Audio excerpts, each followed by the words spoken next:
सकते हैं। अब मान लीजिए कि प्राइस हायर हाइज और हायर लोज की फॉर्मेशन करते हुए ऊपर ट्रेंड में आता है और यहाँ पे कुछ इस तरह एक इक्वल लो बना देता है जहां से प्राइस 2 बार रिजेक्ट हुआ है। अब प्राइस इस पॉइंट से नीचे जाता है और इस इक्वल लो को तोड़कर चेंज ऑफ कैरेक्टर फॉर्म कर देता है। अब आपके पास सिर्फ 5 सेकंड का टाइम है। जल्दी से वीडियो को पॉज करके एक कमेंट में बताइए कि आप यहाँ पे बाइंग करेंगे या सेलिंग।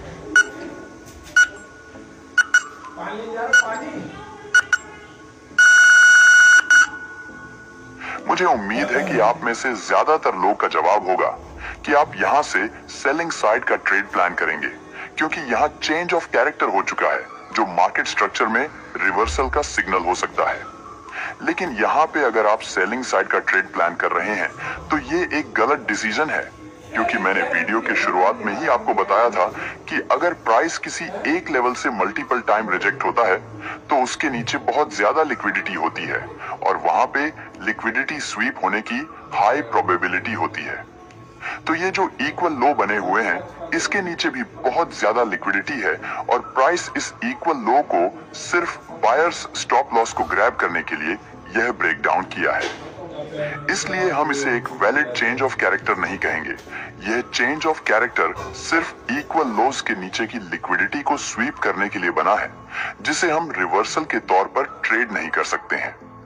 इस सिचुएशन में हमें यहाँ पे कोई डिमांड जोन देखकर बाय साइड का ट्रेड प्लान करना होता है। मतलब हमें देखना होता है कि प्राइस अपने डिमांड जोन तक पहुंचता है और वहां बुलिश रिवर्सल की कोई कंफर्मेशन मिलती है तो हम यहां से बाय साइड का ट्रेड प्लान कर सकते हैं, क्योंकि ऐसे में प्राइस के इस डिमांड जोन से रिजेक्ट होने की प्रोबेबिलिटी बहुत हाई होती है। फॉर एग्जाम्पल, आप इस बैंक निफ्टी के चार्ट में देख सकते हैं कि प्राइस हायर हाई और हायर लो की फॉर्मेशन करते हुए अपर ट्रेंड में मूव किया है और उसके बाद प्राइस इस लो पॉइंट से एक रिट्रेस करते हुए ऊपर चला गया है, जो कि एक इक्वल लो बन गया है, यानी कि इसके नीचे बहुत ज्यादा लिक्विडिटी कलेक्टेड है। अब देखिए, जब प्राइस इस पॉइंट से दोबारा रिट्रेस दिया है और इक्वल लो के पास आया है तो इस इक्वल लो पर प्राइस ग्रीन कैंडल्स बना दिया है, जिसकी वजह से बहुत से बायर्स यहां से बाइंग किए होंगे और वो अपना स्टॉप लॉस इस लो के नीचे रख देते हैं और इस लो के नीचे और ज्यादा लिक्विडिटी क्रिएट हो जाती है। जब इस लो के नीचे बहुत ज्यादा लिक्विडिटी क्रिएट हो जाती है तो प्राइस इस लो को ब्रेक डाउन कर देता है, जिसकी वजह से जितने भी बायर्स के स्टॉप लॉस इस लो के नीचे लगे हुए होते हैं उन सभी के स्टॉप लॉस हिट हो जाते हैं। अब बहुत से लोग यहाँ पर चेंज ऑफ कैरेक्टर समझकर सेल करने लग जाते हैं, लेकिन हमें इस चेंज ऑफ कैरेक्टर पर सेल नहीं करना है, क्योंकि जब प्राइस इक्वल लो बनाकर चेंज ऑफ कैरेक्टर करता है तो इसका मतलब होता है कि ये चेंज ऑफ कैरेक्टर सिर्फ इस इक्वल लो के नीचे की लिक्विडिटी को ग्रैब करने के लिए कराया जाता है। तो यहाँ पर भी प्राइस इक्वल लोज बनाकर चेंज ऑफ कैरेक्टर फॉर्म किया है, तो इसे भी हम एक रियल चेंज ऑफ कैरेक्टर नहीं मानेंगे। और उसके बाद आप देख सकते हैं कि इस लो के नीचे की लिक्विडिटी को ग्रैब करने के बाद प्राइस अपने इस डिमांड जोन को टैप करके ऊपर चला गया है।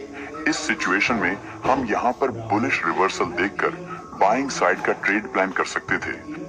तो आपको हमेशा ध्यान देना है कि अगर प्राइस अप ट्रेंड के दौरान इक्वल लो बनाकर चेंज ऑफ कैरेक्टर फॉर्म करता है तो उस चेंज ऑफ कैरेक्टर को एक वैलिड चेंज ऑफ कैरेक्टर नहीं मानना है, क्योंकि ऐसे चेंज ऑफ कैरेक्टर सिर्फ लो के नीचे की लिक्विडिटी को ग्रैब करने के लिए फॉर्म किया जाता है। लिक्विडिटी ग्रैब होने के बाद प्राइस दोबारा से ऊपर चला जाता है। तो ये था एक डिटेल्ड वीडियो मार्केट स्ट्रक्चर और लिक्विडिटी के कॉम्बिनेशन पर। मुझे उम्मीद है कि आपको सब कुछ क्लियरली समझ आया होगा। वीडियो कैसी लगी ये मुझे कमेंट्स में जरूर बताएं।